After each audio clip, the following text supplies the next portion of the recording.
right, Keith, to start with, going to be talking about Everton. Now, Dan Friedkin is closing in on that exclusivity deal, as we discussed. What are your thoughts around him, and do you feel he has the right credentials to take over the club?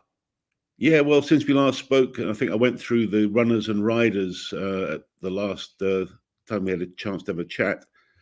And I identified about 7 at that time. Another one came out of the woodwork over the weekend called Vici, I believe, who had made a lot of noise about having £1 billion proof of funds. But then it emerged late over the weekend that Dan Friedkin had in fact come to the fore.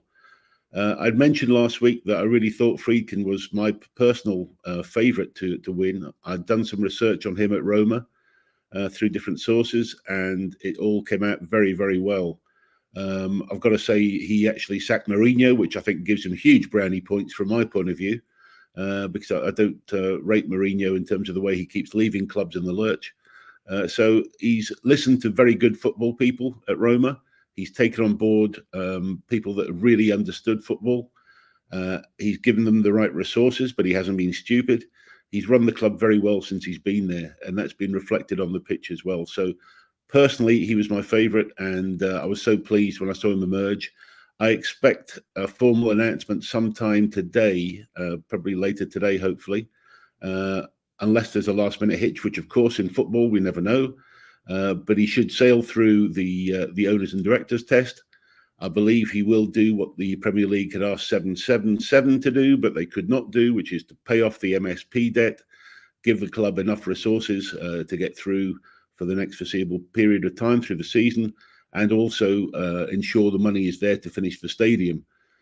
So that should, as I'd hoped, within the 2 weeks I've prescribed, give us that breathing space of positivity. The deal's not done yet. Of course, there's still hurdles to go through in terms of the Premier League, in terms of the actual closing of the transaction itself. But nevertheless, things look very, very positive. And that is exactly what I was hoping we'd get to. And it seems to be a little bit quicker than even I had predicted. So if we can get to this position where Friedkin is the exclusive bidder, where there is paperwork's been exchanged, where the Premier League are now getting involved in investigating him, then I think we're in a great place going forward. And Keith, are you then confident, if you compare sort of last season to this upcoming season, that he will sort of tackle the debt and PSR issues, that you don't say feel nervous going into that potential third breach next season?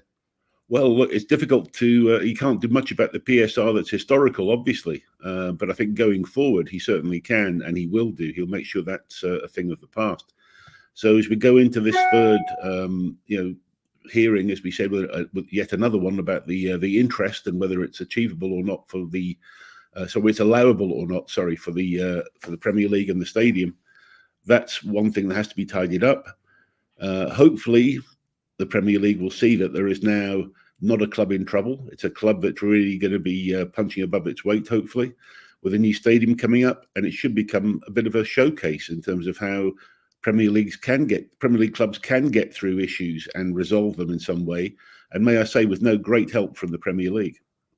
And what does it mean, Keith, for Everton's budget going into the summer transfer window? We've obviously discussed that numerous times. Are you now feeling more confident potentially that Everton might be able to spend, given Friedkin's background? Well, we've got to look again at the whole PSR issue, and it's one that's got to be completely cleaned up. Now, that will depend a lot on what sort of equity he puts in, how it's structured. He's not one that's got carried away at Roma and given, an open checkbook, nor should he, and nobody expects him to. But to run the club prudently and make correct football decisions will be the key to it all. And I'm sure he will support what is needed in terms of strengthening the squad appropriately. I've said all along that it's all about this season, getting the club stabilised again, staying in the Premiership, and then getting ready for the opening of the stadium next season. It's an important season as we leave Goodison Park, and that's something we should be talking about in the coming weeks as well, about how this will be the last season at Goodison. And with the fixtures coming out this morning, we've got a season to look forward to, but Everton have got to maintain Premier League status. That is absolutely crucial going into the new stadium. And from a sales point of view, what does it mean potentially for some of Everton's sort of key personnel that we discussed, the likes of, say, Onana or Branthwaite? Are you confident actually now with Friedkin, if he is to take over, that there could be potentially some bumper contracts? Or is it actually still likely, Keith, you think there'll be sales this summer? I still think there'll be sales this summer. I think that Onana is still one that I think will go. I do believe that there is interest from Arsenal, and I think that's something that could well materialise. I think he's exactly the type of player Arteta likes, and I've heard certainly that there is negotiations ongoing. Obviously, I think we'd all like to keep Branthwaite. I think the way that Jim Radcliffe and Man United have handled that negotiation has been very, very poor, and I'll be happy to talk about that later. But I think that the United situation, as I say, going in so low is just a ridiculous way to handle such a discussion about such a quality player. And to me, it's another black mark against Ratcliffe and his start just now. So that's very concerning for them. But as for Everton, I think the point is that we've got to just make sure that anything we do is managed with a long-term view and with the age of the squad at the core of it. That's going to be the key thing. And I think that's what Friedkin and his advisors, and I know he will be taking people that understand the club in there as part of his confidence and part of his strategy. So I expect to see a clear strategy coming forward, and he'll protect what needs to be protected, but he'll also sell those that have to be sold. And I think in the end, we'll come up with a better squad.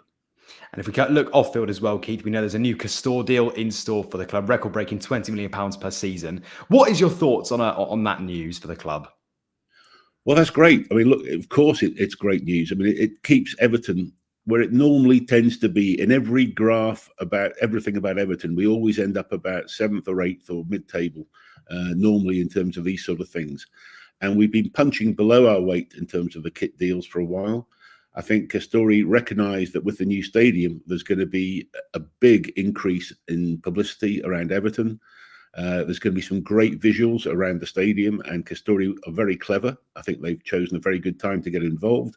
I think it's smart marketing from their point of view, and I believe it's at least 20 million plus some add-ons, I think, as well. So if Everton can, advance up the table, start getting more prize money from different positions higher up, then I think we're going to be in a very good position, and we're going to see sponsorships again coming off the bump of this publicity from the new stadium.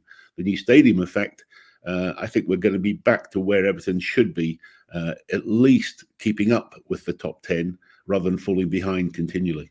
And Keith, is there no concern though? We've seen sort of the disappointment in some of the fan bases with, say, Aston Villa or Newcastle with the Castor deal and how the kits actually sort of affected the players on pitch and how, say, heavy they were getting.